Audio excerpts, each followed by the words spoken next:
I'd like to call the Tuesday, September 7th meeting of Committee of the Whole Finance meeting to order at 6:03 PM.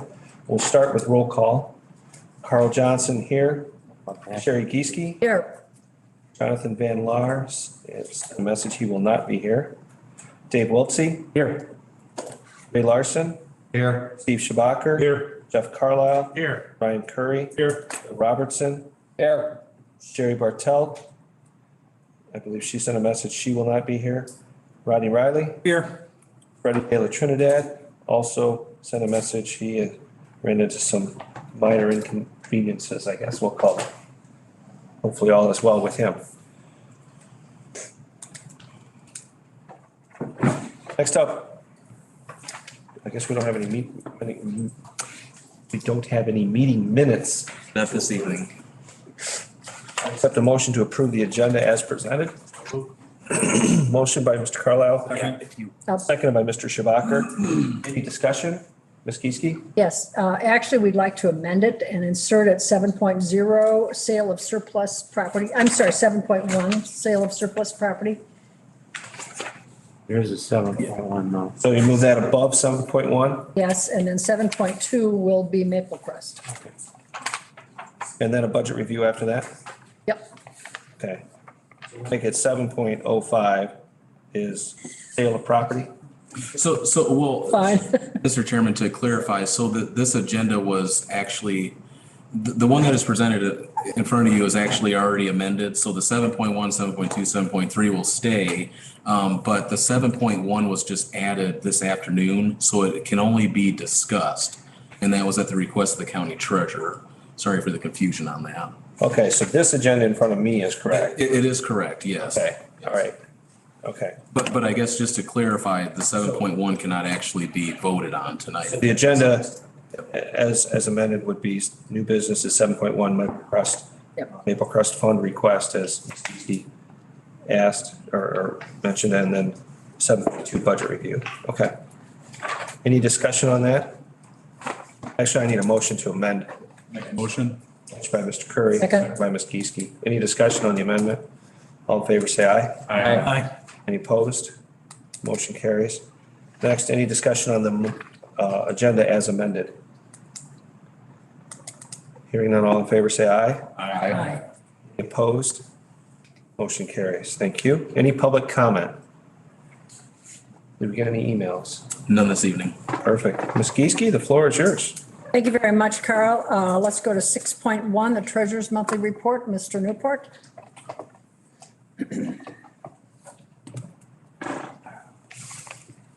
Thank you, Madam Chairman, and for the record, Mr. Newport's my dad. Your professionalism. Enjoy it. It doesn't happen often. Oh, excuse me. So tail end of August, there was, I made a property tax distribution. Total of $33 million plus went out to all the taxing districts in the county.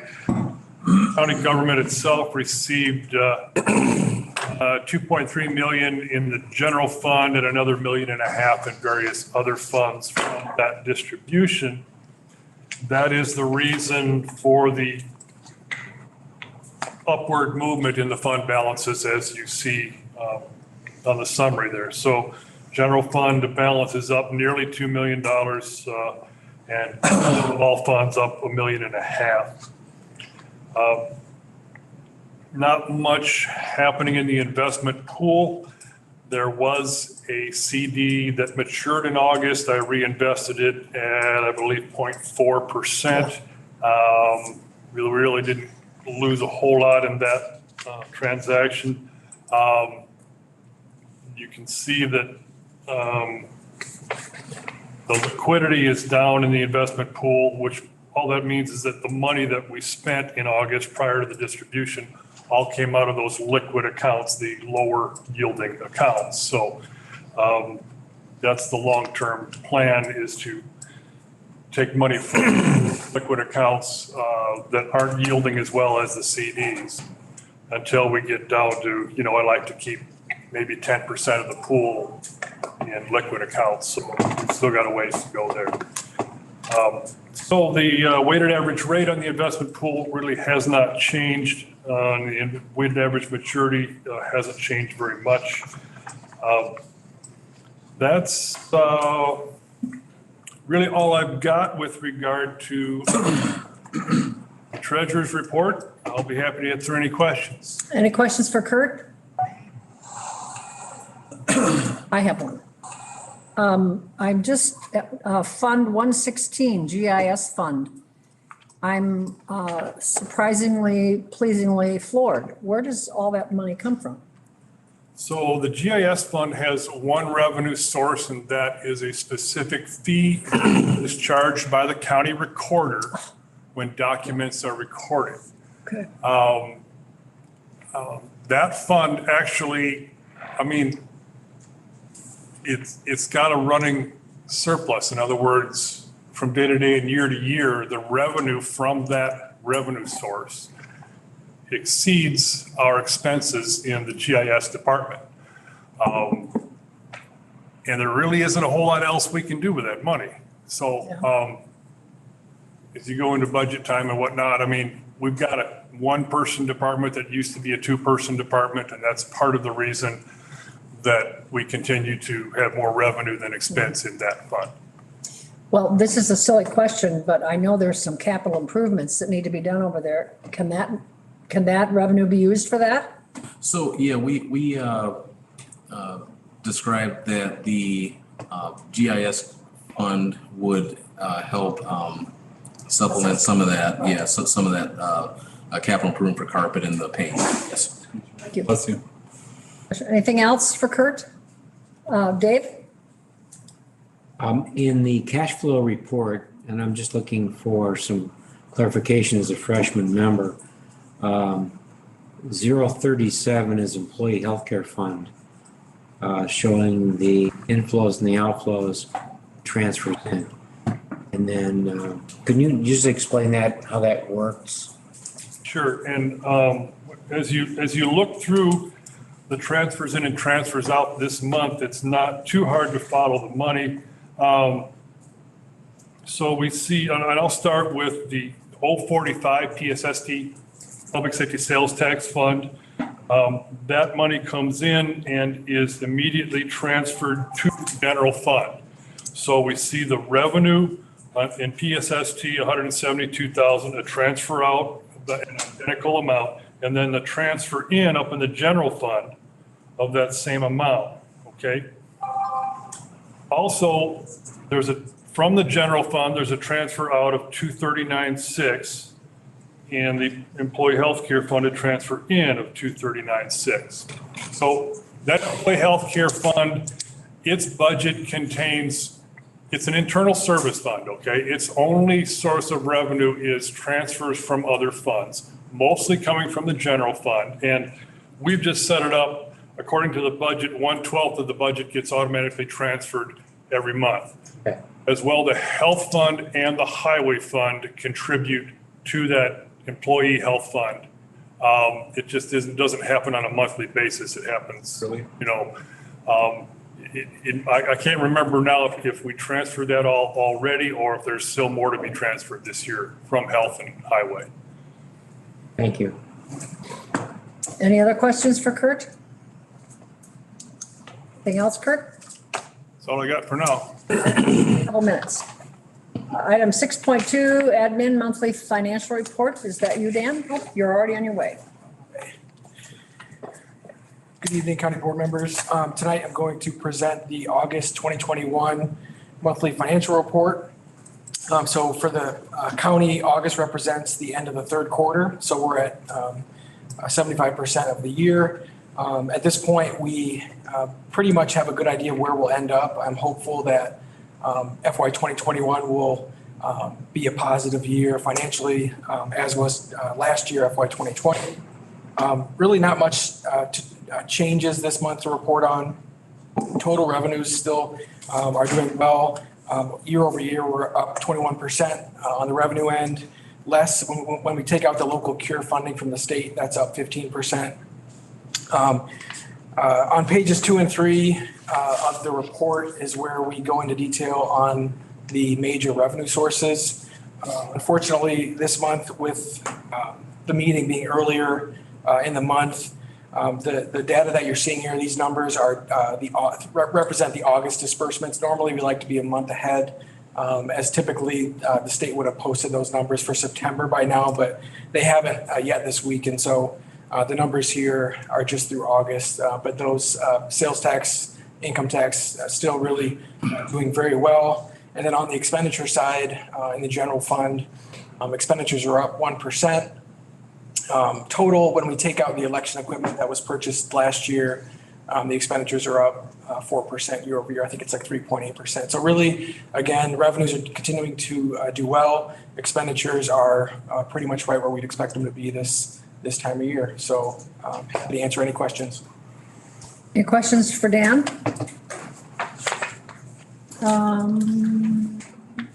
When is this guidance coming in, do you think, for that or those ARPA funds? I haven't checked this week, but the final comments were due on that interim guidance. I think it was in mid-July. And so I think we're expecting it probably mid-September. They haven't really said, to be honest. Okay, I apologize. So I just struck my funny bone. yeah, so we're hopeful to get them hopefully this month, but you'll start to see some of the adjacent cities and counties are starting to talk about their plans and starting to develop some of those proposals. And so we're keeping an eye on that, and we're internally thinking about how the county or what our recommendation might be to prioritize that money for spending. So you do have a hint and a clue how it can be used. Yeah, we do. I mean, that interim, that final interim rule, rural. I understood it. It lays out really high level categories, and but it can still change. So that's what we're kind of waiting on. Okay. Anything else for Dan? Thank you, Dan. Let's see, that brings us up to Kurt again. Sale of surplus property. Are you going to tell the whole story here, or we're going to keep it quick? Okay. The Cliff Notes version here is that we had a property owner who wasn't paying the taxes on this piece of property. It's a 5-acre landlocked piece down in Spring Township. So through the delinquent tax process, the county took a tax deed. The county trustee took a tax deed. Then the previous property owner wanted to get that property back. They entered into an agreement with our agent. Then they defaulted on the agreement. It was a payment plan deal. Then ultimately they finally did complete their payments. And basically the property owner paid all of the back taxes that were due on it, plus penalties and fees and interest. And so since all of that has been taken care of, the resolution here is to deed that property back to the previous owner. Any questions from anyone on the board? Now, if I gave you all a quiz, would you be able to follow that, or That's what has to be on a subsequent meeting because it wasn't on the agenda. Right.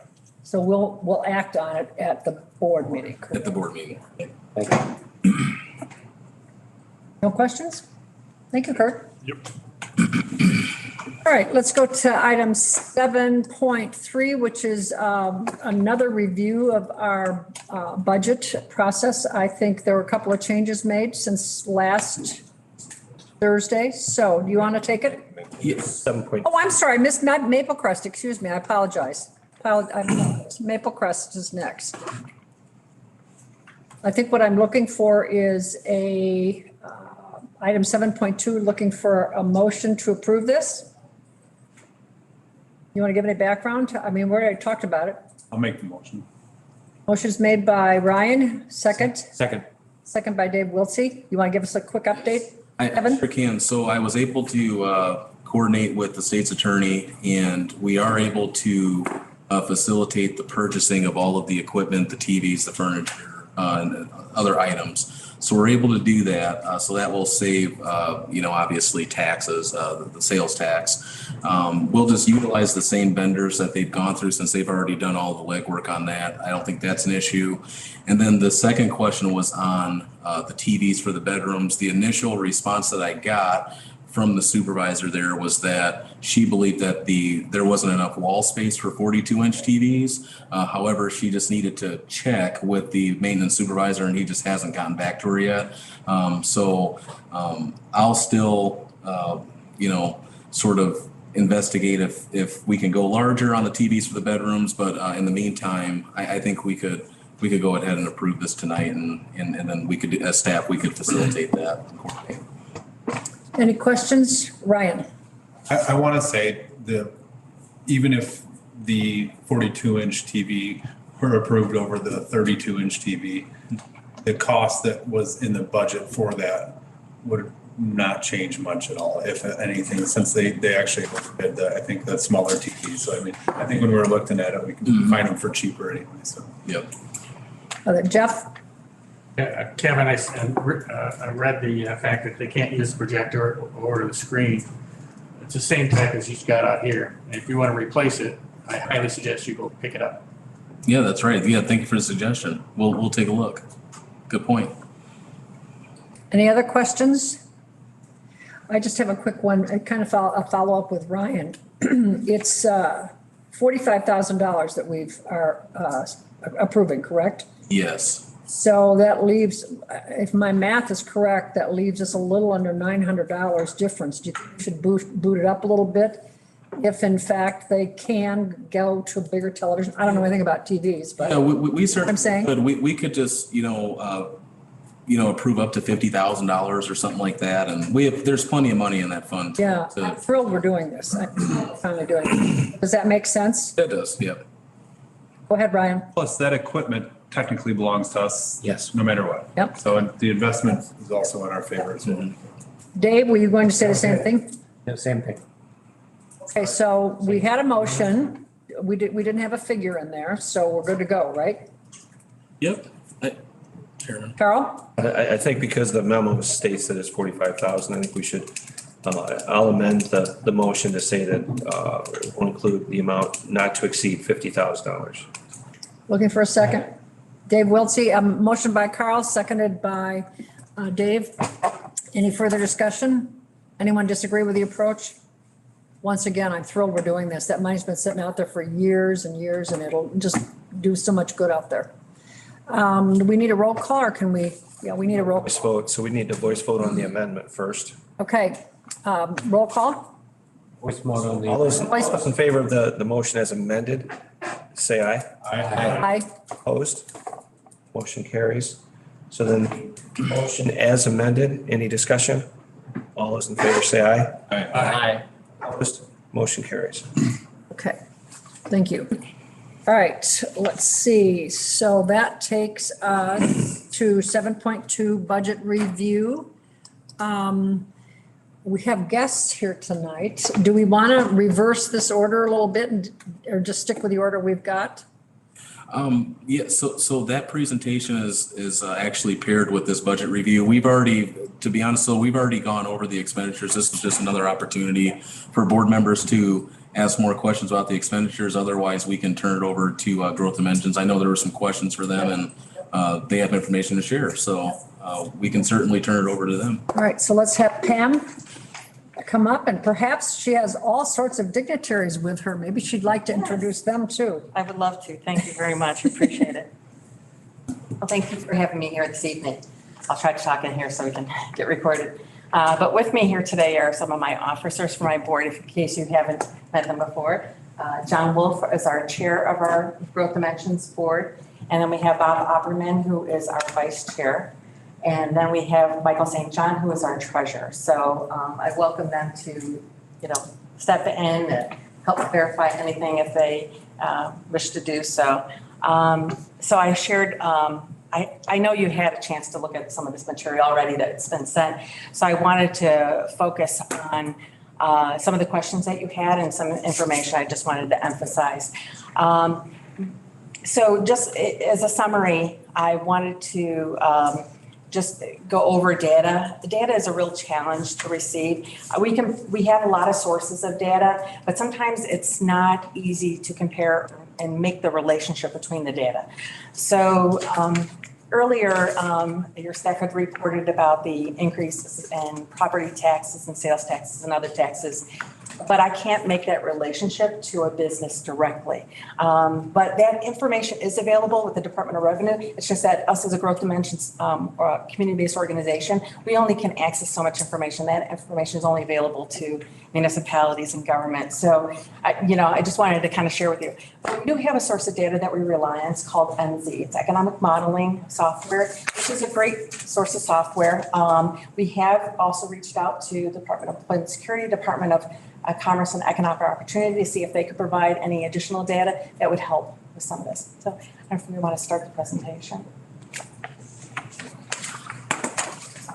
So as you're aware, Growth Dimensions had made some changes in their strategic plan over the past couple of years. Now, our strategic plan, really the changes have just been really to clarify what those strategies and some of the actions to those strategies. The only one we added was sustaining economic development.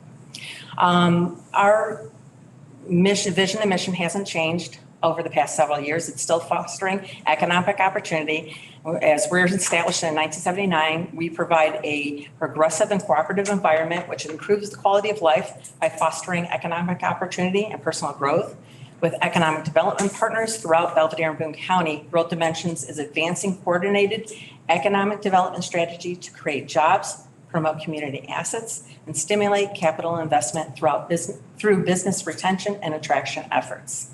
So that's it in a nutshell. But again, those there haven't been really changes in several years. So I just wanted to kind of highlight those for those who aren't as familiar with our plan. So to address some of the questions right off the bat, we had 38 new businesses that we can document. There might be more than that, but these are some that we've got from various sources. 7 have been industrial and 31 commercial. And there was a question whether or not they're considered sustainable or, which is kind of subjective because there's some service related I would consider sustainable and others not. So I wanted to kind of highlight some of those details for you, and I can get further details if you'd like. Of those 38, 4 are currently moving in or under construction. So again, some of those numbers won't be highlighted directly for that.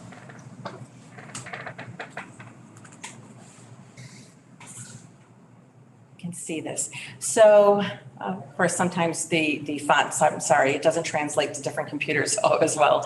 The unemployment rate is another measure that we track. So it has reduced in the last year. Our gross domestic product, this is not updated every year. Unfortunately, it's 2 to 3 years before you get updated numbers. So this is the same as last year. But there was a question about $320 million. What does that mean? That's our gross private domestic fixed investment. Gross private domestic investment is the measure of physical investment used in computing GDP. It's the measurement of the nation's economic activity, which includes the replacement purchases plus net additions to capital assessments plus investment in inventories. So this came from a source from Regional Planning Council. They have access to a software called InPlan. So we were able to gather some of that data from there. So the next 2 reports are very difficult to see. So I do have other files. This is the 2020-2021 business and jobs. Can you pull up that? Thank you. There's a better file. This one? Yes, that's it. Thank you. So this shows you the jobs from 2020 and 2021 and the increase in each industry, as well as the average earnings for those occupations within those industries. And the, COL.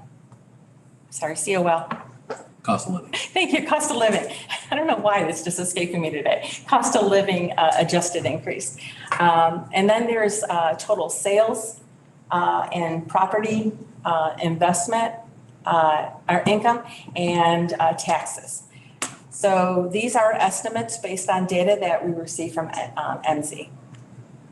Again, this is too early to have 2021 data, so earliest we have is 2020. And we go to the next spreadsheet, yes.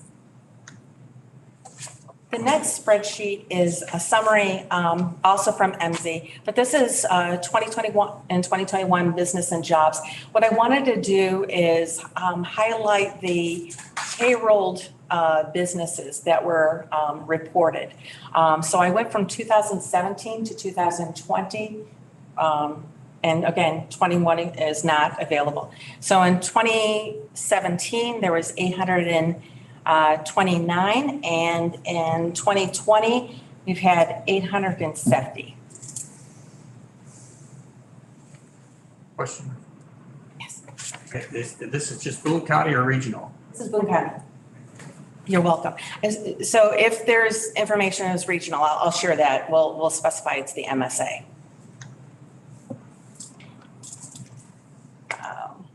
Okay, so business requests. We've had 50 project requests. Now, there was a question about how many submissions. So sometimes these come through from the state. Sometimes companies contact us directly. Sometimes it's in our conversational relationship with companies that they have talked to us about expanding or locating here. So this is new or increased investment. We've worked with 50 in the past 2 years. Enterprise zone projects, there's been 84 with, apologize, I think it was 19 companies. I'm sorry, I'm looking at some notes and seeing if I have that written here. I might make sure for sure, but it's about 7.1 in investment in capital investment. Now, so there was also a question about whether or not, why we know a company doesn't come or not. Well, sometimes the company just falls off the face, doesn't respond to any requests thereafter. We've also had some that decided to go to other states, others that have backed out because of COVID or put it on hold. But these take years. These don't take days. It's very difficult to, even if a company's on a fast track, it's very rare that you'll see the activity in the same year that we submitted. For instance, we're working very closely and which we're very optimistic. I can't say any further about two projects, one Project Kelly and Project OM. We anticipate those projects will move forward. And if so, that would mean 2 industrial and about 8 commercial projects that would come through for that. That's substantial for 2 areas that we want to see that growth. These are projects that we started working with last year. Project Kelly I started working with early last year. But just tells you how long it takes. Even though they're on the fast track, sometimes this fast track, there's other delays and things that go back and forth. So just wanted to share with you a little details about that. Some of the other activity was connecting those business and resources. So when Rock Valley College was looking to invest at that time $5 million for a new technology center, we worked with area businesses, our stakeholders in order to write letters of support. All of our letters of support, we provided samples, talked about partnership. It talked about how we were willing to help support their efforts and education for our youth. Now they've invested $11 million in that facility. We are expecting 200 to 250 students will begin classes in January. So it's a great opportunity. Another effort that we've made is the automotive industry. So understanding that automotive industry is changing, we have been meeting with Stellantis since last year. We connected them with the state earlier this year, before they had laid off some individuals or enclosed one shift. So we had been working with them for a period of time. And in the cranes business, I don't know if you had read it, but it was reported that the Pritzker administration is moving to embellish, sorry, my thing is pop-ups, embellish tax and other incentives in hopes to better compete and a once-in-a-generation opportunity to expand key growth industries here. So officials are now contacting leaders, lawmakers, stakeholders, and they're putting together a package to present as early as October. And that's because we had worked hard with a lot of support that we've had throughout the region, but we had worked hard with businesses and our stakeholders and our municipalities and elected officials to contact the state and put pressure. And now it's in front of the governor's office. But it wasn't, I mean, has been a lot of work and a lot of effort and a lot of support that we received in order to do this. So I just wanted to say that those are two substantial projects that we've been working on in order to sustain our businesses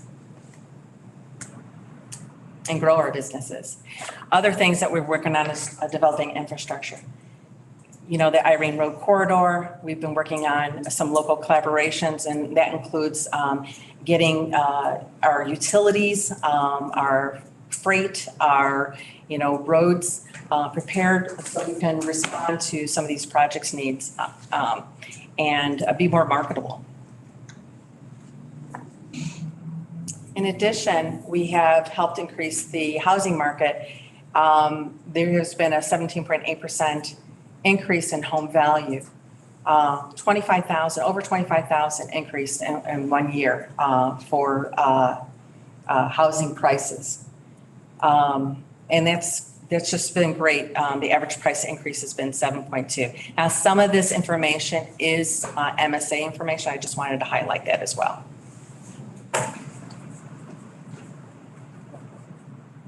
So a large part of our role is not only attraction, but retention. And during COVID, we felt that we needed to lead a collaborative effort to bring organizations and the healthcare systems together. And we started Forward Boone, in which we collaborated with a number of these organizations and provided and produced 18 videos for education, which has more than 3,000 views in this past year. There was over 1,000 hours of volunteer hours for vaccination clinics. And we brought in more than 3.2 million for economic recovery. 900,000 of that went directly to businesses. But our role has been to not only facilitate the partnership, but we assisted in developing the marketing resources. We helped businesses complete applications for funding, and we helped with the allocations and management of resources for the municipality. So we had tried to help sustain, again, our businesses, which had been just as important. And just to share with you some of the marketing that we've done in order to do this, we have 2 newsletters that go monthly, 9 to 1,900 people per month. Our website has increased in the past year 126% visibility, 126%. That is unheard of unless you've never had a website and start new. We've expanded the number of countries we're reaching out to 127 and over 1,000 cities. So we have been really happy with the impact, and I won't play you the video, but we do have a video that's also available, and I'm going to go ahead and pass through that so it doesn't pay. Oops. But if you haven't seen it, it does show okay, it's going to go through anyway. It shows our logistical advantage. It highlights some of our numbers and accessibility, because we're not just marketing to Belvedere and Boone County. We're not just marketing to Illinois or the US, we're marketing to the world. And to capture our message that will speak to what they are looking for is a challenge. But I think that through this video and other resources and other means outreach that we've done, I think see with our marketing, our website attraction, we've done geofencing, has really done that.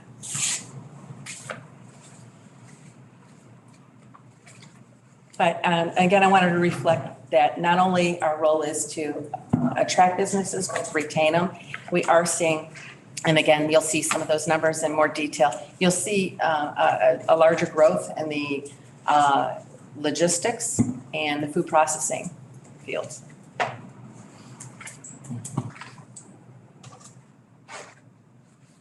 It has music too, but.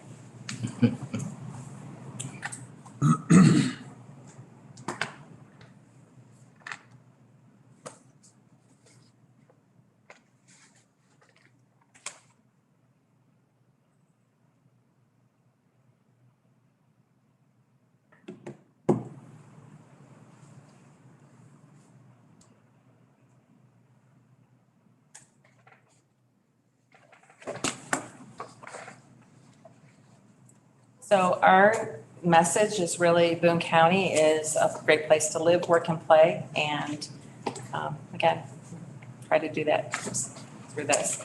And this is just our commitment and our investment and our commitments that we promise and what we focus on. Questions? Whose barn is that? You know, Heather would know. She knows everybody's farm, but I'm really good, bad about. I was trying to guess. Yeah. Questions for It Pam? was Edwards, wasn't it? We did have Edwards, but there was also another barn. Oh, okay. There was some dairy, it's a dairy barn. Yeah, it's, questions for Pam? Jeff? In the targeting messaging, Jeff, you should. oh, thank you. Who is your target audience? Our target audience is ultimately the business themselves, but the business that we're trying to attract to Boone County. But, oh, what you mean, what industries? That's what target, yeah, when you target your. Okay, we are targeting automotive, food processing, aerospace, and, distribution and logistics. Those are our main targets. Any other questions for Pam? Carl? Pam, if we're successful with Project Kelly, that's a logistics kind of operation, isn't it? Pretty large logistics. Yes. operation. Yes, it is. But hopefully give us some serious skin in the game to help people take notice. Absolutely, but it's not only getting that business here, it would also be developing that part of the county that we've been hoping to develop. And it would be that trigger to spur more, I would say, utilities and resources that we need in that part of the county, and which would be an attraction for other businesses. I think being shovel ready has been key. And when it comes to shovel readiness, when I mean shovel ready, we mean utilities are on site. It's already been platted. It's ready to build. We don't have a lot of sites in Boone County that are prepared for that. And during COVID, there was a lot of businesses that said, I want it like tomorrow. And they wanted buildings. And we didn't have any capacity. We didn't have any buildings to offer that. We maybe had one or two, but they were very specific. And when you have, especially when it's food, they're very specific about their requirements, whether or not it be cold storage or dry storage. Other questions? I'm going to go Ryan and then you, Jeff. Go ahead, Ryan. Is Project Kelly the project that we've brought up a couple times Yes, it is. discreetly, but kind of curtailed it? So that's the one that we're still, so that's still in the mix. It's still a Yes. project there. Scanel had presented some information. Yes, that's still active. It is, right now, the company is meeting to discuss that. It is taking a little bit longer than we expected, but we have, I think, made an impression with Scanel. So even if it's not Project Kelly, I am confident that there will be some investment. Excellent. Thank you. Jeff? Yeah, you are a recipient of the information I sent to you and the rest of the board members. And there are some things to be considered about that presentation. What I'd like to have you do is review this a little better than what we got here. I can understand that you put something together to show us that you had GDP information, you had some growth information. But what I'm really looking forward into this type of stuff is I want a better partnership with what's happened to the past. You know, like 2 years ago, I asked about 9 companies that were very old. And I was looking for some type of postmortem that we as a board could help, or we could talk to our political people that we know to support this. And I have not got anything on that. And so what I'm looking for, since the board is a client, county is the client, we would like to see some of those postmortems. I hate to put it that way, but you know, how much did you invest? What was your expectation out of your ROI? What was your sales tax expectations? On a 9 employees, we're expecting X amount of taxes. The RVC, you're talking about 200 people. That's going to bolster up some sales tax. You should have some type of estimate on those type of things. And the backside of that was all positive because it all worked relatively well because of the people that were involved. And there are some senior people in this community that really did a lot of phone calls and did a lot of assistance on that. But that's what it took. And people aren't just going to come to Boone County because we have a website. Its website is relatively passive. So how is it they're going to know that this community is ready for that build? We have a build, we have a great idea with the Kelly project, but we don't have any background information on it or what's going on in the background. We know we've given up a lot of infrastructure money, but we don't know what we're going to get back out of it. I would hope that the city county would get some money. What's our bend on this? Are we going to get money back in the 5th year after we give out all these expenses? What is our return? When is that going to be? How are we going to make that up? So we don't see those type of finances or anything like that. You know, maybe as a CPA could work it up for you or put those type of documents together, but we as a board don't see any of that. We see the good things. We want to help. We want to be a positive force on this. But I'm not getting it, and I'd like to see more of it. I see what your numbers are putting up here. You're attempting, but it's not enough. I really want to see what we're getting for the money that we're putting out. So I just want to make sure I understand. So to clarify, so you're looking to show that, for instance, Rock Valley College, what it translates into tax dollars for Boone County. Sure. The thing is that all I have is information I get from labor market information. I can't say that it's directly related. I can't, as a community-based organization, access that information, but you as a county could share that information with me so I could, start tracking that. Or that information is available through the Department of Revenue, but I, as a community-based organization, cannot request it. Only municipalities can. So that's the challenge that I have, and the information that I can get. I'm trying to get more information that's through the Department of Commerce. Department of Homeland Security only has limited information. They couldn't even give me information about employment numbers. I'd have to go to a different division of theirs and put in a formal request for information. But a lot of their information is based on interviews that they have with businesses and what information that businesses are willing to provide. The only thing that we know for sure is that businesses are required to report to the Department of Revenue, and they're required to report to different, state and local entities. And that's where we can get the information from. But I, as a community-based organization, can't request it, but I would love to partner with the county to try to get that information so we can make that relationship tighter.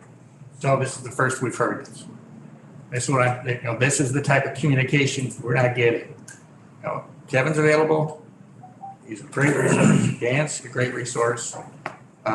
If we need to get somebody else, they have contacts and get you this information. See, what I'm trying to put together here is I want the partnership to be stronger, and it's not.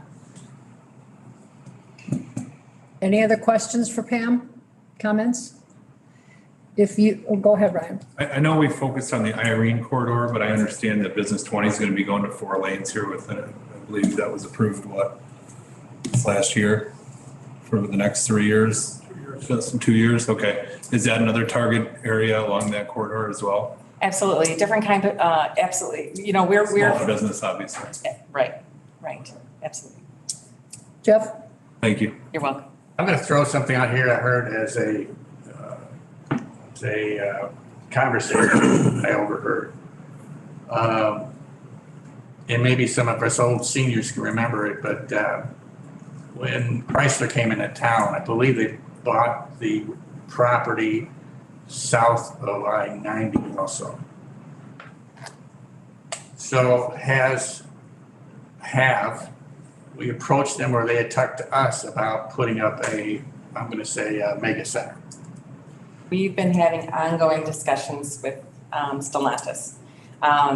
It was under my impression that that's what happened as well, but I have no evidence of that at this time, that they had purchased that. Now, there's times where they'll do that, or maybe a contractor of theirs that might have done that on their behalf. So that's definitely a possibility. I do have to say that I've had two projects that focused on batteries. One focused on battery recycling, the other one battery development, assembly. And one of them indicated the proximity to Belvedere or Southern Illinois. So I thought that was optimistic. We've heard a lot of rumors. They're not going to confirm anything, but at this time, I think they're waiting for the state to respond with an aggressive incentive package before they make that commitment. Just a Again? follow-up, just to let everybody know, I did a quick study on an estimate of if Chrysler decided to leave us. It'd be more than $6.5 million in revenues to us, more than. So to retain them is one of our probably highest goals. Carl? I just want to point out and thank Pam and Growth Dimensions. She talks about spearheading letters and contacting officials on behalf of the automotive industry here in Boone County. And I think she kind of understates exactly what her and Growth Dimensions really have done. They've been pretty instrumental in going to every regional partner that the county or the city is involved in, and really stressing that, look, this is a regional impact. It would affect, from Stevenson County all the way to McHenry County to DeKalb County and even up to Rock County, because people travel pretty far to come to these jobs. And we've had great response based on them, her and the organization going forward and asking for letters, asking for support, and continued support. We've had individual mayors, McChesney Park, Loves Park, Rockford, all writing letters and saying, look, we need our reps, we need our state to help sustain this plant. And hopefully it's having some effect. I know that it seems like the state has finally taken notice that, look, we really mean this and we're really concerned about it. And thanks, Pam. Thanks for you and your organization, because Jeff's 100% right. This has been, you and I have talked many, many times, and I've told you my concerns about that plant, and we need it to be here and not just be a shell, but be here and be a real productive manufacturing plant. And hopefully we can get the state to decide it's an important issue also. And I think having some of our business partners and some of our local representation that I'm going to say sits on the same aisle as the governor, also voicing a concern, helps a ton. And you wanted to share that we did reach out to the Illinois Manufacturing Association, and they had been advocating our behalf. We had a discussion about what we're looking for, because what the state was presenting was very weak. And it was not only for the automotive industry, but all of our industries. Illinois has been known as being the most uncompetitive state in the Midwest, much less the US. So we need to kind of turn it around, and otherwise we are going to see the effects from more than just Stellantis in the automotive industry. So it's been critical, but we appreciate that. Thank you. If, any other questions or comments? I could probably Ryan? ask you, I know you set out a game plan on this on the strategy and the business types that you are targeting. Retail's not in there. Yeah. But we've always had this argument on one side of town not having very much. Is there talks of any push there for any type of grocery type stuff on that side? I get asked this by voters or by constituents all the time, and I'm, I look at them stupid in the face and sure.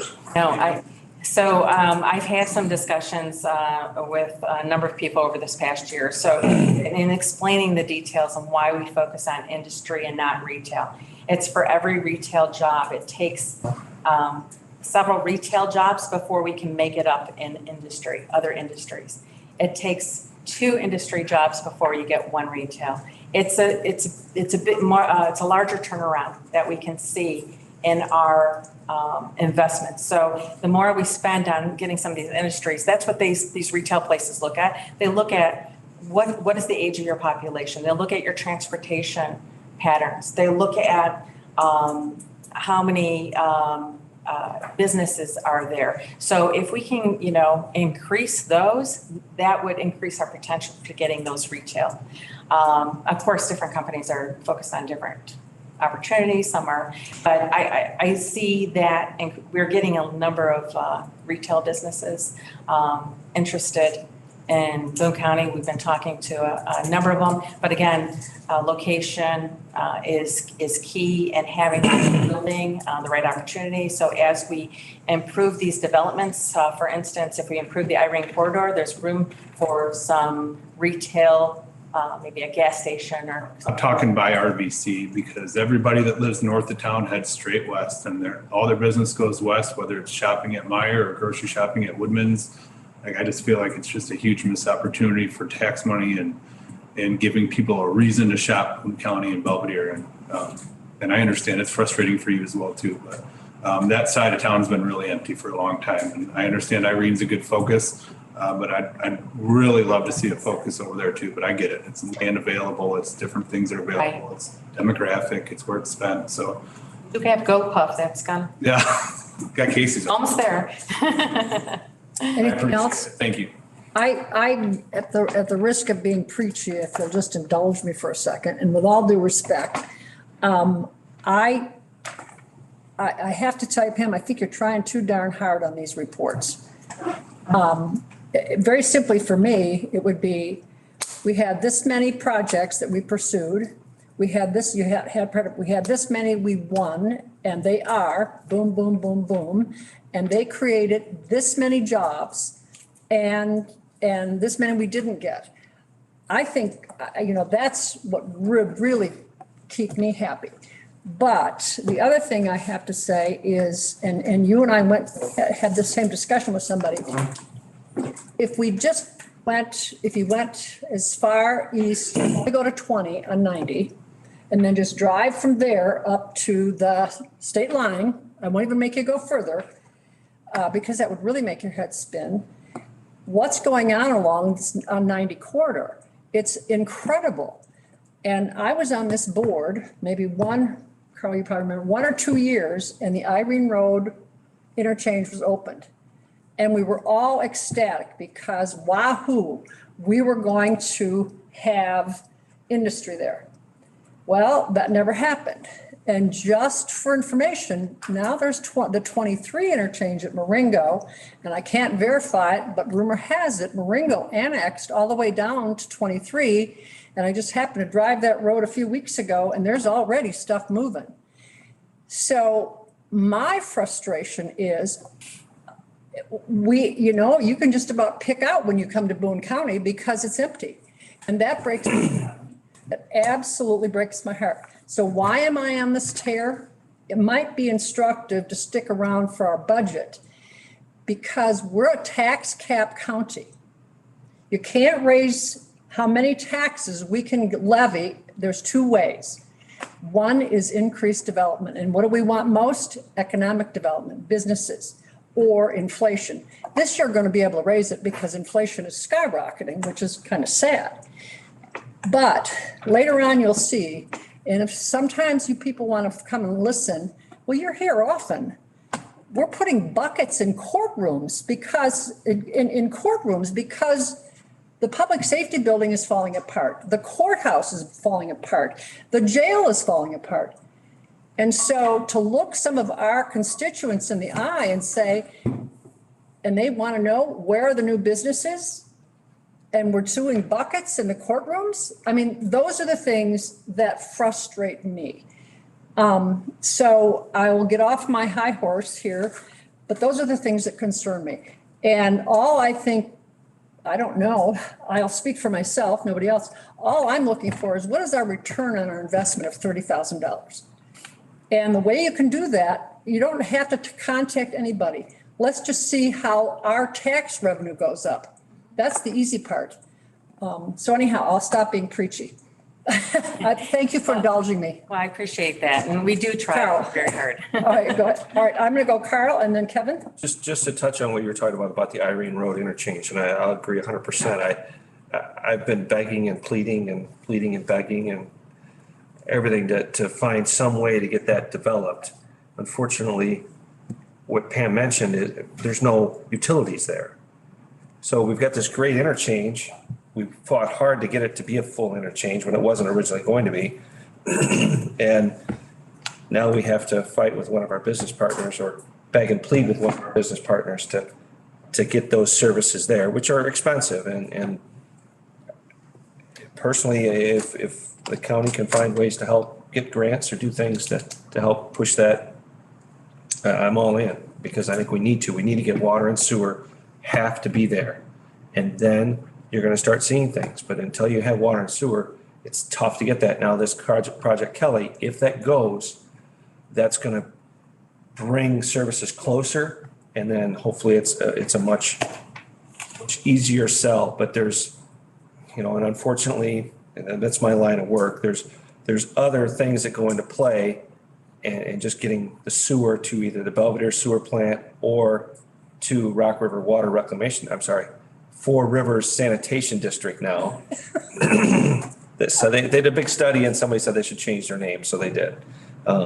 But to get that sewage there, there's a lot of balls in the air and negotiating, and it's a political mess. Well, I want to follow up with some of the things that Pam said about time too. If you just go north, and Pam and I know this, but we both know this. Beloit, started their program 50 years ago. 50 years ago, they set up this movement. And don't say Diane Hendricks was there 50 years ago as a gazillionaire, because she wasn't. But they put this plan in motion. Well, we've been at it for 42 or 43 years. So to your point, and I think the best thing we could do to support you is let's push hard, because there's a lot of great people in this community. But have we put our money where our mouth is, and have we pushed? Because what Carl's talking about is going to take, pardon me, but some butt kicking and pulling people together that don't necessarily want to work together. But let's just all give them a bucket and they can go to the courthouse when it's raining, and we have to move jurors and all this sorts of stuff. And that's not fiction, that's fact. So that, If may, please I go believe down. many of us participated in the Interchange study, which helped us define how many dollars, how much, and what's their return on investment for those dollars. So we have been waiting for Region 1 to allow us to release that so we can start on those actions. And then in the midst of that, Project Kelly came up. But this was big for us because we knew it would cost a lot, but this would give us something to bring our business, our landowners, our developers, our government and together. naysayers. Absolutely. And get all the cards on the table and see if we can meet in the middle, because we've been, and I know the city has been working with what's the district called? Four Rivers Sanitation District. Four Rivers Sanitation District for a number of years. And when I had a project come up, I said, where are we? And they meet ongoing, but nothing gets accomplished. And the reason why it's who's putting up the first dollar? Who's going to fork that over? There's big money being left on the table. Yeah. There's huge data centers that could have happened. because we have a good location for that. Kevin, That's a challenge. So, thank you for indulging me, all of you.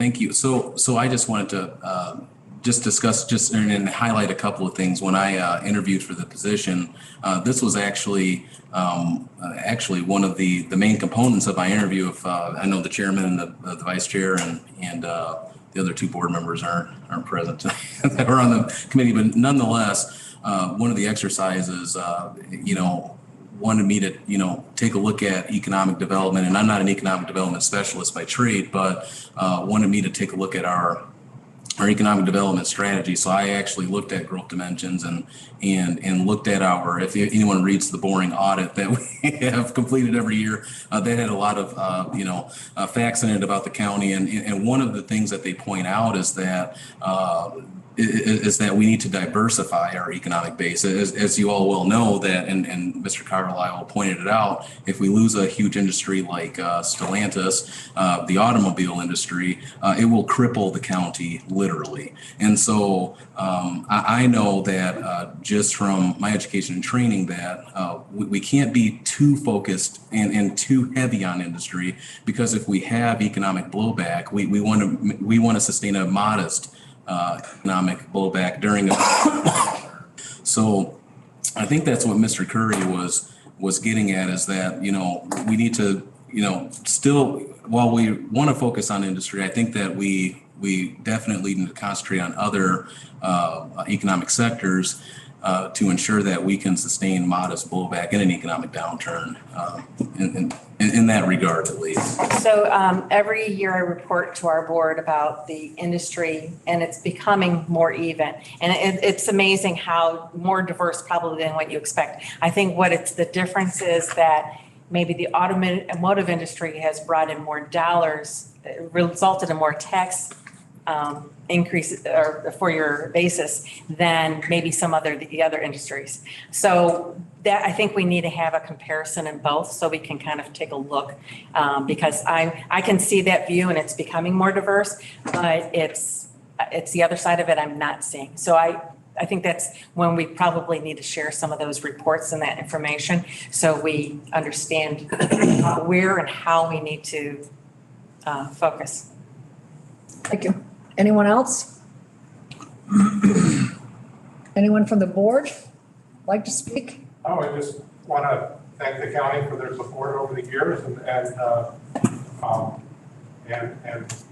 we feel strongly that Pam has done a good job over the last 3 or 4 years, almost 5 years. That she's been working with growth dimensions, and we talked about statistically measuring the impact that growth dimensions has on county revenues, and notwithstanding the fact that we've got buckets in the courtroom and everything. But as the treasurer, I'd be more than happy to collaborate with anyone here to kind of look at that, because I'd love to gather some data back and help us do those measurements together and come to a conclusion about maybe, where we've been able to grow tax revenue or not. So you want to know what the real numbers are. So I would offer myself as I'm a CPA by training. So I know you mentioned there's a few people here in the room that maybe could provide some assistance. Be more than happy to collaborate if that's something that Pam and anyone here would like to see. Thank you, Mike. Anyone else? Thanks, Pam. Thank you. I appreciate it. Thanks for all your time. Thank you. All right, let's, do you want to run over the budget requests again? You made a couple of changes, but not many. Yeah, actually, yeah, sure. So, tonight, I did just make a couple of corrections on the expenditures report. One moment while I bring that up. There it is. Let's see here. So, let's see.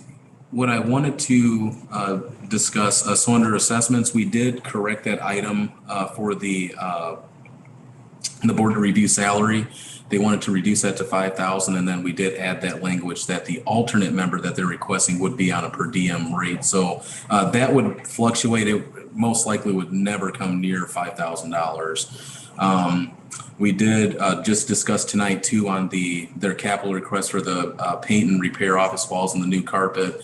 The GIS fund would help supplement some of those costs there. So the full cost is actually, sort of, it's a little inflated here in the assessments office right now, but that would likely be reduced due to the fact that the GIS fund would help supplement that. And honestly, I think those are the only corrections we really made. Everything else stayed the same.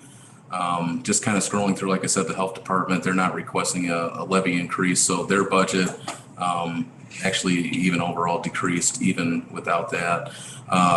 We have a lot of capital, and what we plan on doing is leveraging some of the ARPA funds for capital. A lot of them are actually eligible for this sort of work. So we plan on leveraging a lot of that funding for that, and we'll present all that information next month in October. So at the first admin meeting, and then again, finance committee will go over that data again, and then plan to put the budget out over the October board meeting. Okay, so we'll finalize it. Yep. Okay, Brian? I wanted to touch base on, we went over the Veterans Commission last time and talked about finding maybe a more suitable location for them. Are there any places that's even feasible so that we're not paying that mandatory rent? I mean, that's. Yeah, I believe so. We pay about 16,000. So there are two staff members there. Yep. And then they typically, when I talked to the superintendent, Bob Ryder, he said that they have like a conference room as well that they, tend to meet with their, So we think honestly, we possibly have space. What would be, we need to explore further. An option, I hate to say this out loud, but because Supervisor of Assessments isn't here, but that office could potentially house them. They have a conference room in there, and they actually do have a lot of open space in there to potentially put a wall up and house two offices, and then with a shared conference room. So that's an option. We could also take a look at other county facilities. We'd want to put them in a building that we own. That way we don't incur any more cost. And then because this is general fund money that we're using to pay their lease and utilities. So we have explored, the chairman and I have discussed some other options on, trying to actually, because obviously the public defender is also in that building. So trying to find even a space for the public defender, the VAC, and even honestly, potentially even Growth Dimensions to share, so we have three, tenants in one building. So and I've spoken to Pam about that a while ago too. It's just trying to find those properties. They're pretty slim pickings. So we have been exploring some options, and we'll keep the board up to date or informed on that for sure. Thank you. Steve? Do you have any estimation, Kevin, on square footage you might be looking for? So for the Veterans Affairs, I believe they have with that conference room, I believe it's a little less than 1,000 square feet. I know that Growth Dimensions, I believe they have like 565 square feet, I believe, but then they also share a conference room with the city. So and then the public defender, I believe they're right at about 2,000 square feet. It's like 2,000, it's like 2,100 square feet or something like that. So. Thank you. Yep. If I'm not correct, I think that conference room is shared by that whole upper level. So CASA uses that conference room, right. Everybody uses that conference room. Dave? That's a good point. At the Veterans board meeting VAC board meeting that I went to on June 28th, they handed out a status report that indicated, for example, in May, they had 53 office visits, 15 walk-in clients, 68 clients seen, direct contact hours, 67 on clients. So there is a lot of walk-in traffic, and we ought to be cognizant of that. Look at, want to Yeah. locate them.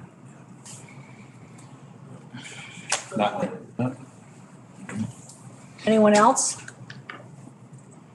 Okay, I think that's it for budget review. Any informational items? None this evening. Don't need an executive session. And, oh, let's go back. We had, we're gonna tell the board something. I don't care if you want to do it or I want to do it. Oh, you can go ahead. Yeah, that's fine. Okay. Yeah. Just to give you an update on the plan for next year. Kevin and I chatted today and we have kind of noodling around with some of the things that we'll end up doing. But in light of the fact that we're in the midst of budget, we're gonna find some time, maybe the end of this week or beginning of next week, and start laying out the goals and objectives. I always get confused on what you call goals, objectives, whatever, going forward as a result of the performance evaluation that we did for Kevin. And you all will be included. Just a quick update. Did I get it? Yep, that's right. All right, so I think, are we looking for one more motion? Adjourn? Motion made by Dave to adjourn the meeting. Second. Second by Ryan Curry. All in favor? Aye. Aye. Meeting is adjourned at 7:14 PM.